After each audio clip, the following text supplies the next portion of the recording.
And joining me now for his first broadcast interview during this pandemic is Dr. Francis Collins. He's the director of the National Institutes of Health, and it is worth noting he is technically Anthony Fauci's boss. Dr. Collins, welcome to Meet the Press. And let me just ask the basic first question that I've asked a number of people that are in this coronavirus task force over the last couple of weeks. Why are we doing so poorly compared to the rest of the industrialized world in combating this virus? Well, good morning, Chuck. And yeah, I am wearing a mask, and I have worn it since I left my home to come here to our little studio at NIH. But since we're talking and the only other person in the room is at least 10 feet away, I'm going to take it off for this interview. But Excellent. I didn't want anybody to think that we take masks as something optional for people who want to protect themselves and people around them. Why are we doing so poorly? Well, it's certainly the case that when you compare our experience with Europe, which your numbers just did, we basically did a good job in New York and New Jersey and Connecticut with that terrible crisis that happened and took many lives, which we should never sort of pass by without saying what a terrible tragedy that has been. And basically steps were put in place, and if you look to see what's happening now in those areas, they came down very close to zero. But meanwhile, the rest of the country, perhaps imagining this was just a New York problem, kind of went about their business, didn't really pay that much attention to CDC's recommendations about the phases necessary to open up safely, and jumped over some of those hoops.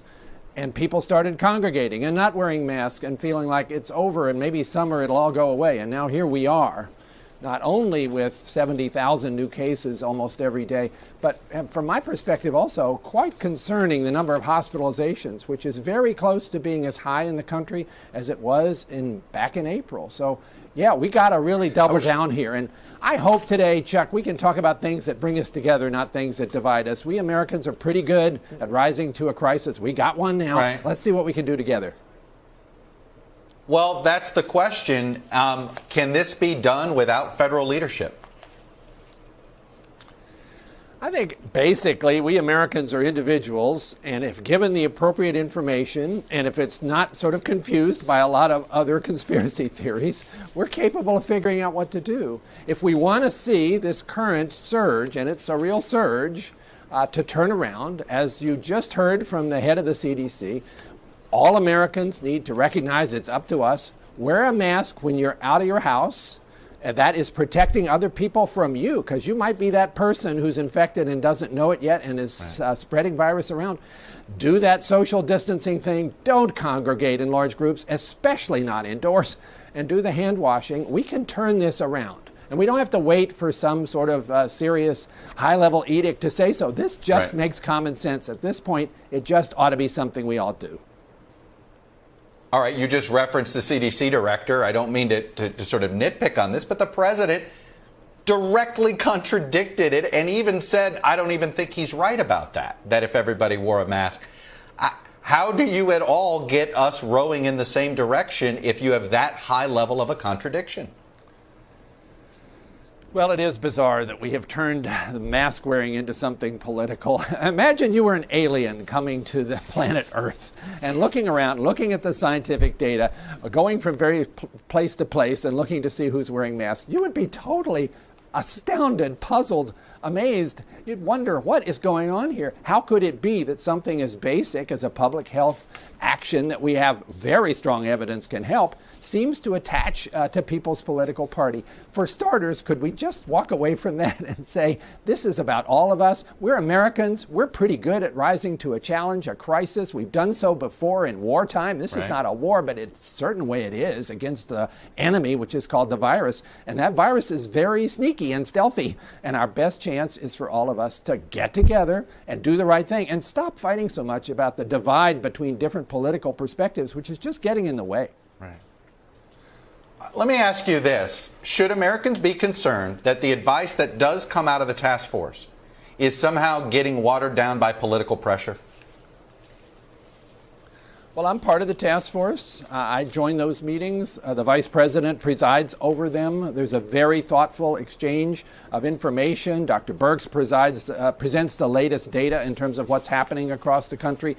We debate many things. There's a lot of work that goes on there about how best we can distribute resources that are needed. Right now, trying to figure out, for instance, how remdesivir, this drug that we know that can help people who are really sick in the hospital, gets to the people who need it. That is not getting distorted in any way. That basically is going forward in the actions that are decided during that task force meeting. It's no longer, of course, coming to the press room for a big press briefing, but the work of the task force goes on. Well, let's talk about the issue of testing. There's a report this morning that the White House is actually pushing back on a congressional proposal that would add more money to your budget, by the way, more money to states and more for testing and contact tracing. Are you guys on the task force recommending less money to states for testing and contact tracing? The task force, as far as I know, has not been engaged in that particular debate about funding in this next congressional supplement that's under serious consideration in the Congress. And there's always this back and forth between White House and Congress when it comes to appropriations process. And apparently the opening bid from the White House was a bit surprising, certainly for many of us who were certainly hoping to see more in the way of support. But this is one of those things that will play out over the course of the coming days. Let's see where it ends up. What can the federal government do right now to improve the testing lag issue? Okay, we're still, look, you can make an argument we need to do more testing. A lot of people are making that argument. But the real problem, and I can tell you, I've had own family members have to wait 5 to 7 days to get the result. That becomes useless at some point if you're asymptomatic. What do we do to fix that? So good. We're getting to the science here, Chuck. I like this part. So the average test delay is too long. You're absolutely right. It averages around the country. It's about 3 days, but in some places it's as long as a week. And that really undercuts the value of the testing, because you do the testing to find out who's carrying the virus and then quickly get them isolated so they don't spread it around. And it's very hard to make that work when there's a long delay built in. So what are we doing? The science of this is critical. Actually, NIH is deeply engaged in an effort to try to develop an additional array of tests that can be done in what we call point of care. Most of the tests that are being done right now, you have to have the swab, and then you send it off to a central laboratory. There's a time there in order to do the delivery of the sample. Then they have to do the testing. They're kind of backed up. It takes a while to come back. We need to do things that are more on the spot. And actually, there's a number of new technologies that are coming along that look very promising in that space. We need to invest a lot of money, and the government is willing to do so in scaling those up. Just this week, you might know, we will be sending to about 700 or 800 nursing homes these point-of-care tests, the ones that have just gotten FDA approval, so that in a place where clearly is very high risk, people who walk in for their shift that day are going to find out if they have the virus. And they find out in less than an hour. It's not like you have to wait. That's the kind of thing we need more of. That's the kind of thing that I personally, along with many others in other parts of the government, are working on night and day to try to do a better job of this. You're right. We have to come up with a better turnaround time. Let me ask you a couple questions on the vaccine. First of all, this hacking issue that apparently the Russians were behind, was NIH targeted, and did you guys lose any key information? It's not entirely clear to me what this was all about. We certainly are deeply engaged in this vaccine effort. The vaccine that's about to have its phase 3 trial started in just the next 10 days or so was initially designed a few hundred yards from where I'm sitting right now at NIH. And certainly we are always under cyber attacks of various sorts. But I would say most of what we do in science, we publish it. We put it out there. People don't have to go hacking to find it. We're all about transparency. So I'm not exactly sure what serious risk is involved here. Mischief, yes, but serious risk, I'm not so sure. What's your greater concern on vaccine? The ability to distribute it, or fear from the populace that the rush to a vaccine may make it unsafe? I think all of those are significant concerns, but let's look at the positive side here, Chuck. This has been an amazing trajectory that we've been on. Only in January was it clear that this was a virus that might spread to the rest of the world. Within a day or two after getting the genome sequence of that virus, our colleagues had started to design a vaccine which just 62 days later was then being injected into the first phase 1 trial participants. That data, which was just published 3 days ago, looks extremely good, that this vaccine was able to generate high levels of neutralizing antibodies in virtually everybody who got it. So we're on a good path here. And we will, by the way, need, as we go into this phase of recruiting people for clinical trials, need people to sign up. So can I make a little pitch to the people watching this? If you want to be part of this next phase of figuring out how these vaccines work, all you got to do is go to a website. It's a long URL.